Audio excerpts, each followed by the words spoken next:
All right, so now we're going to talk about the Giants. Best for last. So the Giants, we'll shift away. I mean, this is the last team, but we'll talk about what transpired, and that is the news of Brian Daboll being let go after their most recent loss to the Bears. So yeah, the Giants had a 10-point lead in the fourth quarter, and they lost. Defense couldn't get a stop. Caleb Williams had a scrambling touchdown to put them up 24-20. The touchdown before that was a touchdown pass to, I believe it was Roma Dunze. I think that was the one prior. But Brian Daboll, it finally ended, especially just after another loss that, again, another one of those games where that goes up in the rafters as the Giants should have won this game. Now, part of the reason the Giants lost was because Jackson Dart left with a concussion, and they put in Russell Wilson. And that's one of the reasons. The other reason is the Giants just couldn't get a stop. They couldn't stop anything at the end, which is what has happened. And it does surprise me a little bit that Shane Bowen is still with the team. I thought he probably would have been gone as well, but he is still there. But he will definitely be looking for a new team if an opportunity presents itself in the offseason, because he is not done well with this defense. And you think with the level of talent, with the guys that they have, that this defense should be performing better. It's not. It's not. But yes, the Brian Daboll era has come to an end with the Giants, and it's upsetting, it's frustrating, because, and there were tweets put out about it, and you go back and you think about it. You think about the first game that Brian Daboll coached. It was against the Titans in 2022. The Titans were coming off of a year where they were the number 1 seed in the AFC. Now they lost to the Bengals, but still. The Giants went into Nashville and they beat the Titans. And it was because of the aggressiveness of Brian Daboll, and the fight that this team had. They came back and, he showed that he wasn't scared. He didn't coach like he was scared. He goes for 2. Saquon Barkley punches it in. They go up by 1, and then, who was it? Who was it? Randy Bullock, I think. He missed the field goal at the end, and the Giants won. And that set the tone for the season. And you thought after that game, again, it was an overreaction at the time, but then look what they ended up doing. They went on and won a playoff game. You thought that Brian Daboll was going to be the guy. After it didn't work out with McAdoo, it didn't work out with Shermer, it didn't work out with Joe Judge. You thought that the Giants, for the moment, had finally found their head coach. But since 2022, downward spiral. His tenure went on a downward spiral. And you could point to different things, and it's not only on him. You could point to other guys as well. The front office obviously has their fingerprints on this as well. But you could point to the roster construction. You could point to the falling out he had with Wink Martindale. That I think that had something to do with it. That plays a role in this. Because since Wink left, I mean, look, I'm not saying Wink is the best defensive coordinator ever, but he's definitely better than Shane Bowen. He definitely would have this defense playing better than Shane Bowen. He wouldn't be backing off late in games and playing this soft zone and letting every offense just pick you apart at the end. That's why he lost. And you could see players are frustrated over it. Brian Burns, that viral video after the Broncos loss. It's things like that. But, you can also look at Daboll coaching to not lose, and rather than coaching to win. Now, when Jackson Dart got hurt, Russell Wilson comes in, and rather than trying to go for it and get a touchdown and make it a little bit harder for the Bears, they elected to kick the field goal. Now, my thing was this. I said, well, the way Russell Wilson has looked for the Giants and the way this offense has been with Russell Wilson in the red zone, I'm okay with them kicking the field goal. But at the same time, I'm saying to myself, the Giants are not going to win this game because the defense is going to let them down. And that's exactly what happened. So it was kind of it was two conflicting things. On one hand, you're like, the Giants are not scoring a touchdown here, so you might as well just take the points. And then on the other hand, I'm saying the defense is going to end up blowing the game anyways. So that's what it's like watching the Giants. And again, that's what happened. Giants defense blew it, and the offense couldn't do anything. Russell Wilson could not do anything. It's amazing because when we saw the Giants go out and handle the quarterback situation the way they did, bringing in Jameis Winston, bringing in Russell Wilson ends up being the starter. Look, I was never of the mindset, oh man, Russ, he's going to be amazing for the Giants. He's perfect for the Giants. He's going to turn back the clock. I wasn't saying that. I was more of just like, hey, he's going to come in. I think he's going to play okay. He's going to play like how he did when he first took over for Justin Fields last year with the Steelers. And I'm good with it. I don't expect the Giants to win a lot of games. We see Jackson Dart next year, what have you. But Russell Wilson, you put him on the Giants, man. You're like questioning, like, this guy won a Super Bowl. It's almost like you forget what he did in his NFL career how he's been playing with the Giants.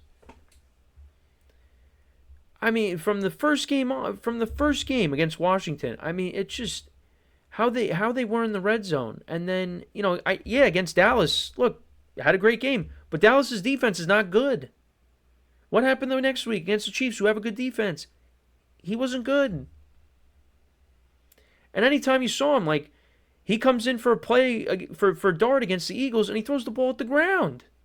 And then against the Bears, last play of the game, fourth down, he can't even get a clean throw. It gets hit, gets batted up or batted down. I mean, it's just,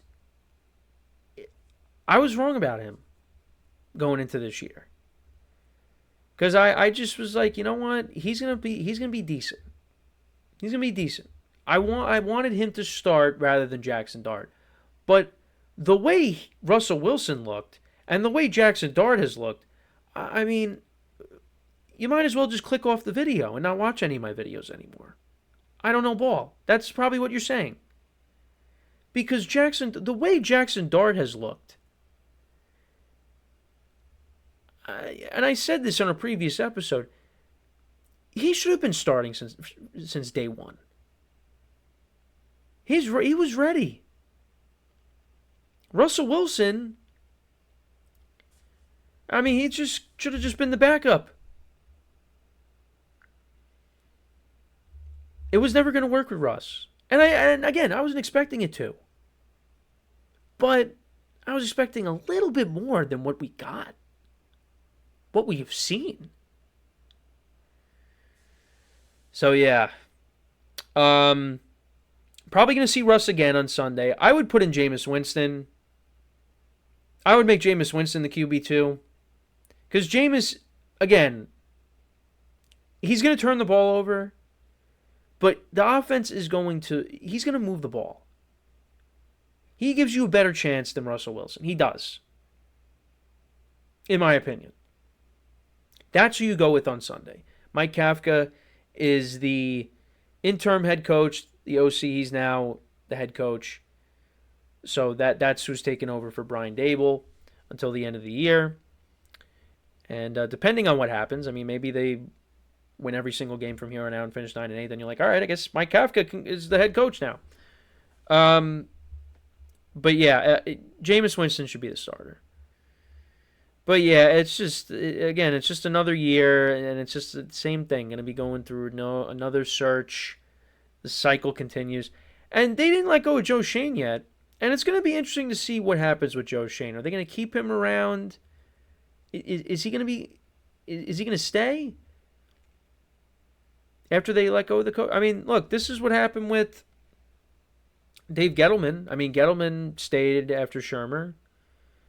It was him and Joe Judge, and then they brought in Daboll and Shane. So I guess they could be going down that path, which a lot of people don't agree with. Which, yeah, I kind of agree with that. I think you should start fresh completely, but we will see. And there's some things going on behind the scenes, obviously with the health issues, the health of John Mara and what he's going through. So you got to keep. I guess maybe that's what they're doing. Because I think I saw that, he's going to be part of the search, but it doesn't mean that he's going to be there at the end of the year. So, but the other thing too is I also should bring this up. There were reports out there that Daboll could have lost his job sooner after the Broncos collapse, and I guess things were kind of talked down. Hey, let's relax a second before we do this. Let's see what he does, in the coming weeks. And it just hasn't gotten any better. Didn't get any better. I didn't want this to happen, because of how encouraging things were to start with Daboll. But it just got to the point. I mean, they keep blowing leads. It's been happening all year. Been happening all season. A handful of games, coulda, shoulda, woulda. And this was year 4. Year 4? Yeah, year 4. I mean, Daboll, to finish his Giants tenure, was 20-40-1.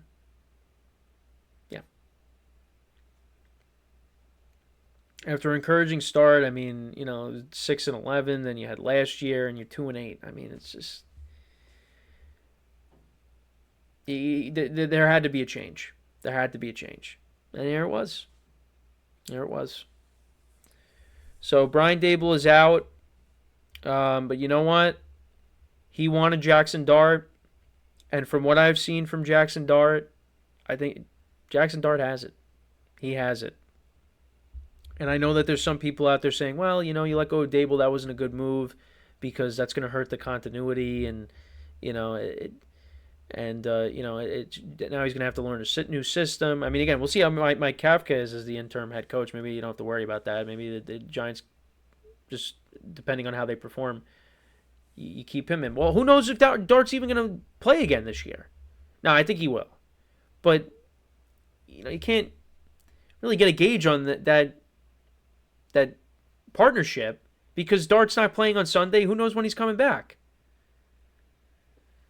But, and if the Giants go out and they win games, down the stretch, even without Dart, then, then it doesn't, then you could still have that conversation. But listen, I think Jackson Dart is very talented from what I've seen.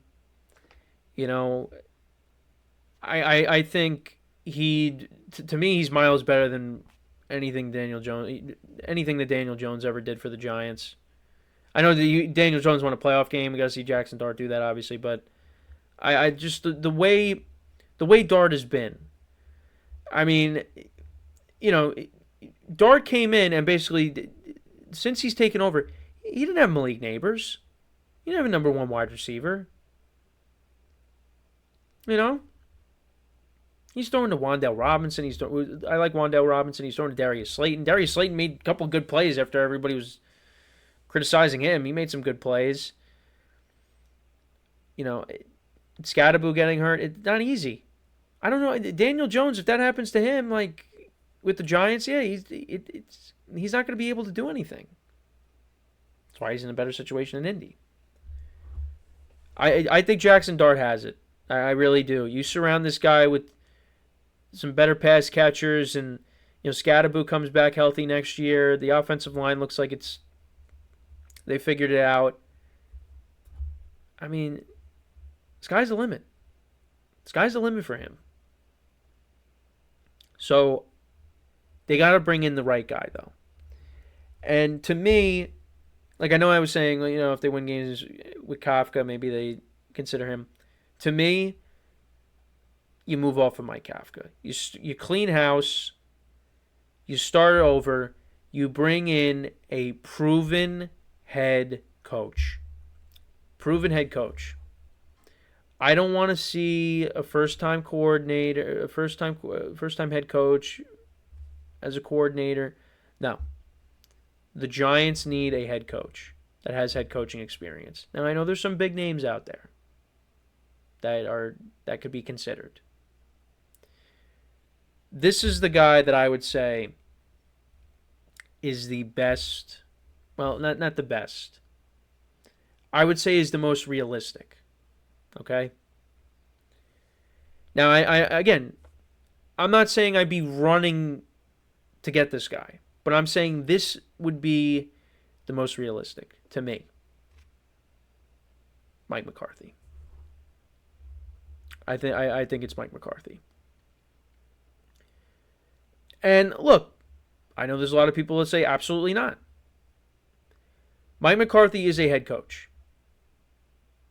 Mike McCarthy, pretty much every single year, as the head coach of the Packers, most of the years in Dallas, they were winning 10, 11, 12 games. They were making the playoffs. Now, and he won a Super Bowl. Now, you could say, well, he won the Super Bowl with one of the greatest quarterbacks of all time.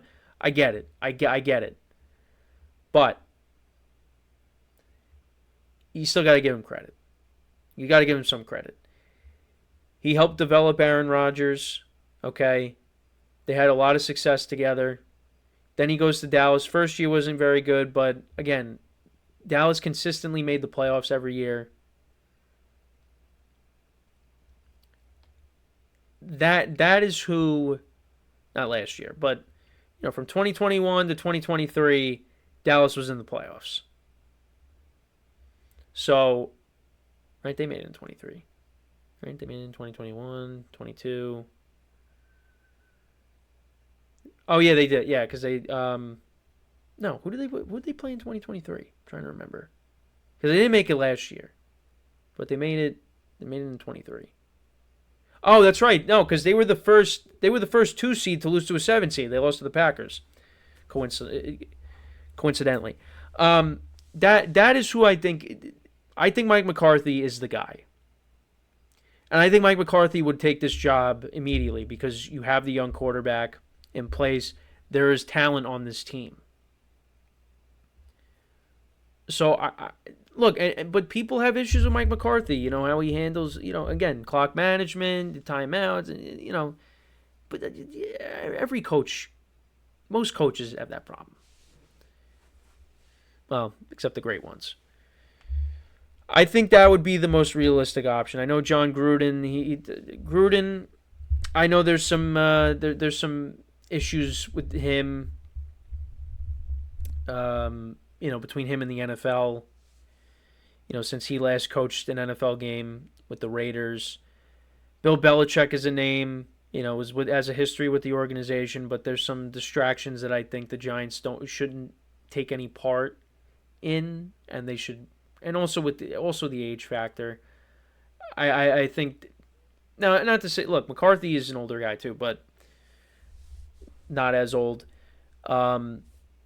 I think that's who the Giants should go after. I think that's who should be the next head coach is Mike McCarthy. Why not? He's a head coach. He has coached in this league for years. He'd have a young quarterback to work with. They got talent on this team. I say that's who the Giants should go after. Right now, that would be my number one choice. Now, if you're someone that knows me and you know how, a big Aaron Rodgers fan I am and whatnot, you're probably going to say, yeah, of course you would say that. I mean, but give me another option then. Give me another option that you would think is better. I think he's the best option because of the criteria. He is a head coach. He has coached in this league for a long time. He has coached some winning teams. He's won a Super Bowl. he is the best resume. I mean, obviously Belichick has the best resume if he's considered, but I don't think Belichick should be considered. I unless Pete Carroll gets let go by the Raiders and you figure, all right, well the Giants are a better situation. Pete Carroll comes over. All right, now Mike McCarthy, excluding Bill Belichick, has the well. Then again, John Gruden won a Super Bowl. Mike McCarthy. Mike McCarthy. I keep contradicting myself. Mike McCarthy. That's who the Giants should bring as their next head coach. He is going to have the best. Again, Gruden and Belichick, if they're considered, okay. But even though, I mean, well, I have to look at Gruden's resume because Gruden, obviously had a coaching career before my time. But out of everybody that'd be considered, he would be the best candidate. He would have the best resume. Now, there's another guy. What if Mike Tomlin shakes loose? Okay, then that's another guy that could be considered. But I don't think so. I don't think so. As of right now. So yeah. I don't want a coordinator. I want to see somebody that has the head coaching experience to come in and and be a difference maker. So we'll see. We'll see. But yeah, that's who my choice would be, is Mike McCarthy. Gruden, look, there's that video of Gruden and Jackson Dart, with Gruden's QB camps. Look, and Gruden knows his stuff. So if he inserts himself into this and he comes back, then okay. Belichick, look, the resume speaks for itself. It's just, I feel like, I don't know. I don't know how I feel. I don't know how I would feel. Especially, again, with the outside noise. So, yeah, the Giants need to go for someone that has head coaching experience, and that's one. I know Cliff Kingsbury is a popular candidate. I don't know. Clint Kubiak, though, is going to be a popular candidate. The OC for Seattle was with the Saints last year. Could be him. But that's kind of where I'm at with the Giants. So, yeah, once again, everybody, Brian Daboll out. Sad ending. Could have been better. It looked like it was going to be better. And he just looked so dejected in his final press conference. I mean, he just looked so defeated. It just it didn't work out. He was really hoping that when they got Dart, and he wanted Dart, and they got him, that this was going to send them on an upward trajectory, and he was going to be back. The fan base was going to be back on his side, but yeah, Giants couldn't close out games. And again, not all on him. There's plenty of blame to go around, but it's an end to what was a promising start for this head coach, and we'll see where he ends up, where it goes from here.